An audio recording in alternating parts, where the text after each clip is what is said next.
Okay, grade 7. We are now in the topic subsets of real numbers. And by now, I hope you have read the lessons assigned. So, in this topic, you will be encountering the two major subsets of real numbers, the rational and irrational numbers. Okay, and please don't forget to study carefully the diagram of the subsets of real numbers of the real number system on page 105. So, the two major subsets of real numbers are rational and irrational numbers. So, remember how to identify rational and irrational numbers? Rational numbers are terminating, meaning they stop. But they can also be repeating decimals like 0.3333 and so on. It repeats. It's still considered a rational number. Okay? When it stops, like 4. So 4, it stops. It's just 4, so it's a rational number. But if your number does not repeat and does not stop like this, and it goes on, so that is considered irrational numbers. Some fractions are irrational numbers. How would you know that? If, of course, you change it to decimal, you divide the numerator by denominator, and if you notice that no matter how much or how many times you add zeros, your division continues, goes on, then that is irrational. Now, in your try this activity on page 102, it says there, extract, no, or find the square root. Or by the way, when you say square root, so there are two roots of a number, no.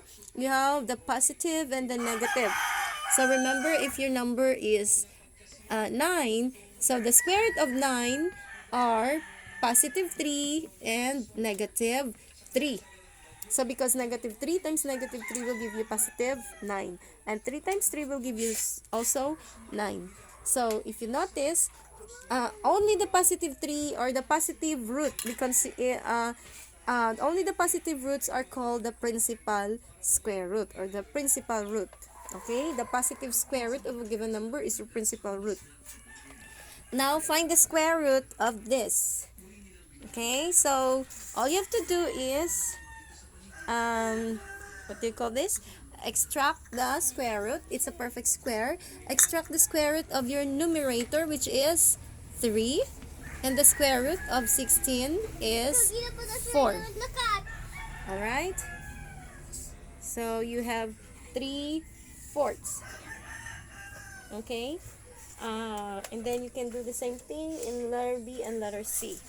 Now let's answer. Try this on page 104. It says there, tell whether the number is irrational or rational. If it is irrational, then you identify the two integers in which that irrational number lies. So in letter A, it's obvious that is rational. Square root of 1 is 1. Square root of 121 is 11. So 1 over 11. That's rational. Okay? Letter B and letter C are both irrational. How would you know that? Because it's not a perfect square.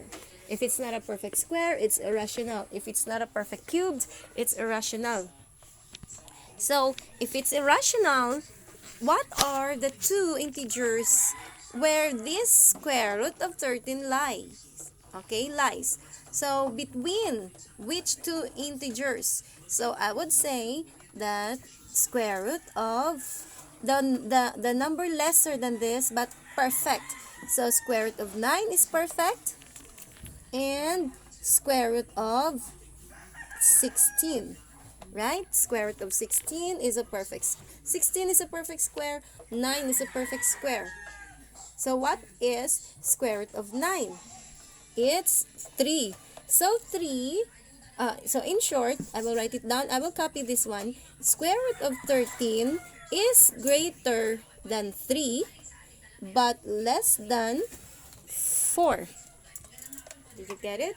Because square root of 9 is only 3. But 13 is greater than 9. Right? So 9 is a perfect square and the square root of that is 3. 16 is a perfect square. It's greater than 13. So the square root of 16 is 4. So square root of 13 lies between 3 and 4.